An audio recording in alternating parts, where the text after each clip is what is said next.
Imaginez que vous êtes devant votre ordinateur et que vous voulez attraper votre tasse de café sans quitter l'écran des yeux.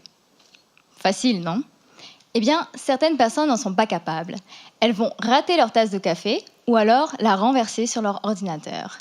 Ces personnes sont atteintes d'une maladie que l'on appelle ataxie optique. En fait, pour saisir sa tasse de café, nous devons bien sûr savoir où elle est, mais nous devons également localiser notre main dans l'espace. Et pour cela, nous avons à disposition 2 sens. Le premier, c'est la vision. Je vois ma main, donc je sais où elle est. Et le deuxième, c'est la proprioception. La proprioception, c'est le sens qui nous permet de savoir où est notre main, même quand on ne la voit pas. Nous devons donc combiner ces 2 types d'informations, visuelles et proprioceptives, pour localiser correctement notre main. La région de notre cerveau qui est en charge de cette intégration se situe au niveau du cortex pariétal. Et justement, les personnes avec ataxie optique présentent une lésion au niveau du cortex pariétal suite à un accident vasculaire cérébral. Ces personnes n'ont pas de problème purement visuel ou purement proprioceptif. En revanche, elles n'arrivent plus à mettre en commun les 2 sens.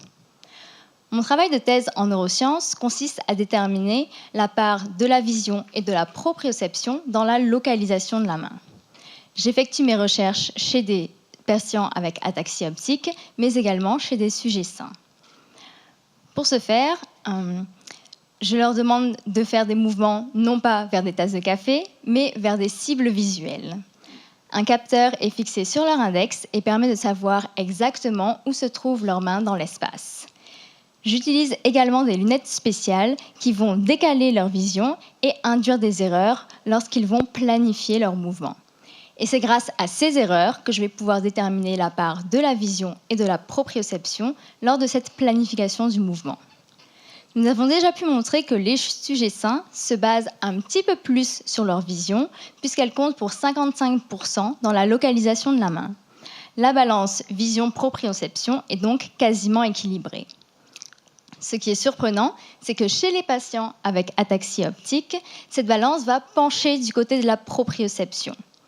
En effet, elle peut compter jusqu'à 75% dans la localisation de la main. On pense que c'est le déséquilibre de cette balance qui serait à l'origine des difficultés que rencontrent les personnes avec ataxie optique. Mon travail consiste maintenant à savoir ce qui fait que la balance est déséquilibrée et comment faire pour la remettre à la normale. Comme ça, tout le monde pourra attraper sa tasse de café sans la renverser sur son ordinateur. Merci.